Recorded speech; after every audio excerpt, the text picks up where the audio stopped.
बहुत समय पहले की बात है। एक घना और खूबसूरत जंगल था जिसका नाम था अरण्य। ये कोई साधारण जंगल नहीं था। यहाँ के पेड़ पौधे, हवा और नदियां सब जादू से भरी हुई थीं। अरण्य में रहने वाले सभी जानवर बात कर सकते थे और उनके पास विशेष शक्तियां थीं। इस जंगल के सभी जानवर एक साथ मिलकर रहते थे और उनके बीच कभी कोई लड़ाई नहीं होती थी। इस जंगल का सबसे बुद्धिमान जानवर एक बूढ़ा कछुआ था जिसका नाम था धीरेन्द्र। धीरेन्द्र ने कई सदियां देखी थी और उसे जंगल का हर रहस्य पता था।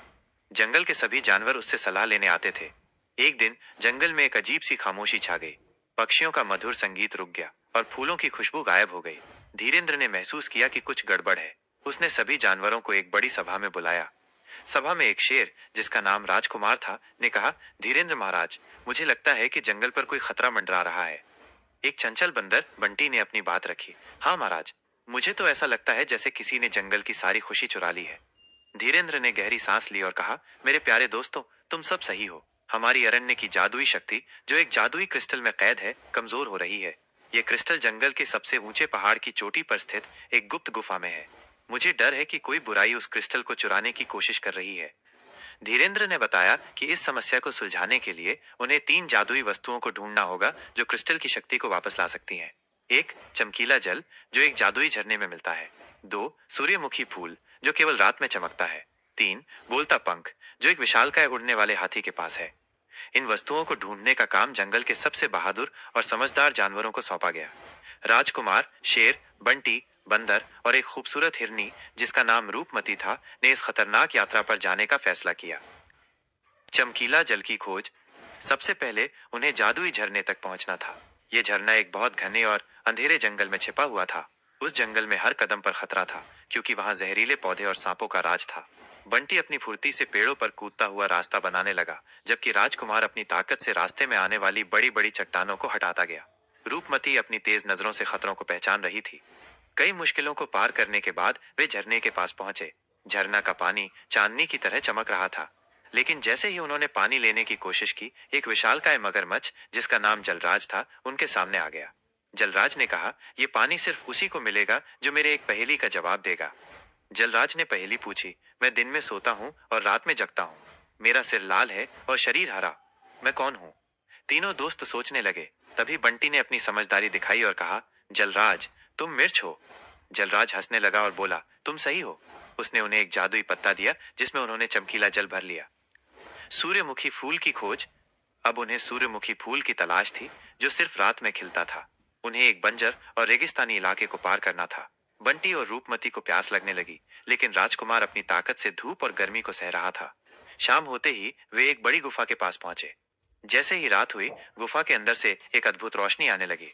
उन्होंने देखा कि वहां सैकड़ों फूल खिल रहे थे जो सूरज की तरह चमक रहे थे, लेकिन इन फूलों को छूने पर वे गायब हो जाते थे।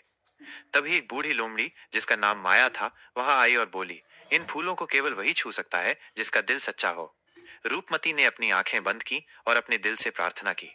उसने कहा, मैं इस जंगल की भलाई के लिए ये फूल चाहती हूँ। जैसे ही उसने एक फूल को छुआ, फूल ने अपनी चमक खो दी और एक ठोस फूल बन गया। उन्होंने उस फूल को संभाल कर रख लिया। बोलता पंख की खोज।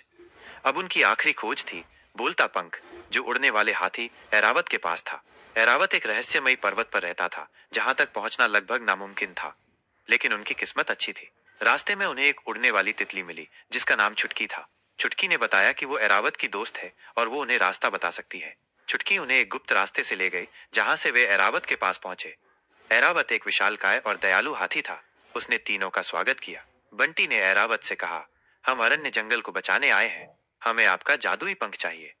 ऐरावत ने मुस्कुराते हुए कहा, मेरे बच्चों, तुम सब बहुत बहादुर हो, लेकिन मेरे पंख को तुम ऐसे नहीं ले जा सकते। तुम्हें मेरे लिए एक ऐसा गाना गाना होगा जो मैंने पहले कभी न सुना हो।